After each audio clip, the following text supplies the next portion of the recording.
बिरनगर एक छोटा सा गांव बिल्कुल दिल में बसा हुआ। जिंदगी सरल थी, हवा साफ थी, खेतों में हंसी गूंजती रहती थी। गांव वाले खुश थे, वो खूब मेहनत करते थे, जिंदगी का जश्न मनाते थे।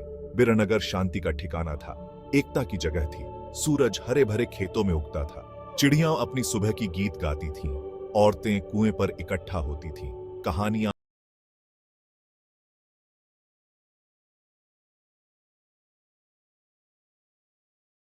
और हंसी बांटती थीं।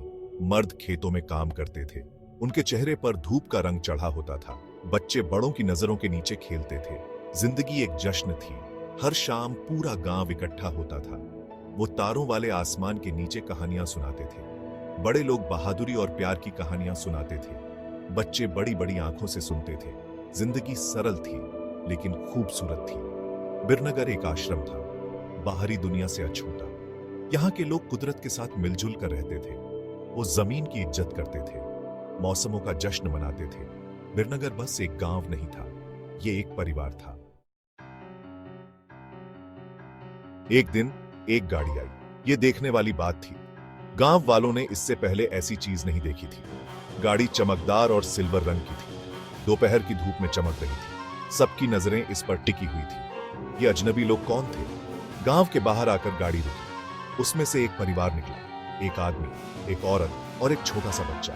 उन्होंने अजीब से कपड़े पहने थे। वो ऐसी भाषा बोल रहे थे जो गांव वालों को समझ नहीं आ रही थी। वो अमेरिका से थे, बहुत दूर देश से। गांव वालों ने उनका दिल खोलकर स्वागत किया। उन्हें नए लोगों के बारे में जानने की उत्सुकता थी। परिवार को पूरा गांव दिखाया गया, उन्हें यहाँ के रीति रिवाजों से परिचित कराया गया। गांव वाले अपनी जिंदगी उन्हें दिखाना चाहते थे। परिवार गांव वालों की गर्मजोशी से बहुत खुश हुआ। वो उनकी मेहमान नवाजी के लिए आभारी थे। उन्होंने कुछ समय के लिए बिरनगर में रुकने का फैसला किया। वो गांव की सादगी का अनुभव करना चाहते थे। उन्हें क्या पता था कि इस खूबसूरत स्वर्ग के दिल में एक काला साया छिपा है।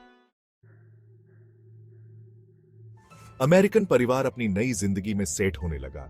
उन्हें गांव का जादू बहुत पसंद आया। बच्चा डेविड तो जैसे मुग्ध हो गया था। उसे गांव के बच्चों के साथ खेलना बहुत अच्छा लगता था। वो उनकी भाषा सीख रहा था, इस नई संस्कृति को अपना रहा था। लेकिन उनकी खुशी ज्यादा दिन नहीं टिकी। उनकी इस नई खुशी पर एक साया पड़ गया। डेविड बीमार पड़ गया। शुरुआत बुखार से हुई, फिर डरावने सपने आने लगे। वो चिल्लाते हुए उठ जाता था। उसकी आंखें दहशत से भरी होती थीं। उसके माता पिता बहुत परेशान थे। डेविड की हालत बिगड़ती जा रही थी। वो दिन ब दिन कमजोर होता जा रहा था। उसकी हंसी गायब हो गई थी, उसकी शरारतें बंद हो गई थीं।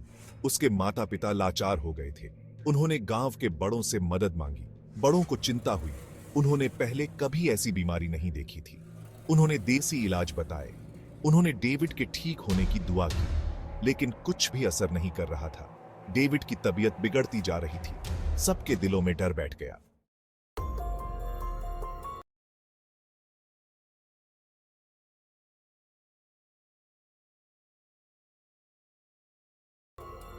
गांव वाले हैरान थे। उन्होंने पहले कभी ऐसी अजीब बीमारी नहीं देखी थी। डेविड का बुखार बढ़ता ही जा रहा था। उसके बुरे सपने और भी डरावने होते जा रहे थे।